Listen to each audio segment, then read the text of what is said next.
Doing this 90 days before an election reeks of politics. That is the prevailing sentiment among many Republicans who claim Monday's raid on Trump's Florida estate represents a dramatic and unprecedented escalation of the legal scrutiny of the former president.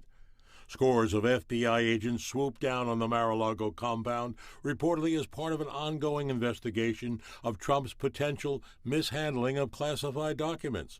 Earlier this year, they confiscated 15 boxes Trump had taken when he left the White House, some of which they say contained classified material. Trump was aghast, calling the raid a weaponization of the justice system and an attack by radical left Democrats who don't want me to run for president in 2024. And on Fox News, Trump's son Eric contended that the raid was part of a Democratic war against his father. Lies and deceit and dirty dossiers and FISA warrants and everything else, right? And everything proved to be incorrect, fraudulent, made up, an absolute sham. They dragged this country through hell.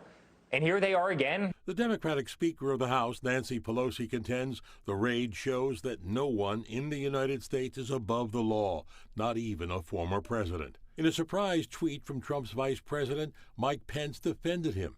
I share deep concern of millions of Americans over the unprecedented search, he said. After years where FBI agents were found to be acting on political motivation during our administration, the appearance of continued partisanship by the Justice Department must be addressed. Political analyst Morgan Peckma says it depends on what the FBI came up with during its search that will determine whether the raid was warranted. This was a very politically dicey move by the FBI and the Department of Justice, and the onus is on them to show that this extraordinary raid was justified. Now, some Republican leaders are now saying if their party wins leadership in Congress in the November election, they will call for an investigation. So far, there's been no comment from FBI Director Christopher Wray, who was appointed by Trump, or Attorney General Merrick Garland. It should be pointed out that under federal law, it is considered a crime for anyone to be in possession of classified documents.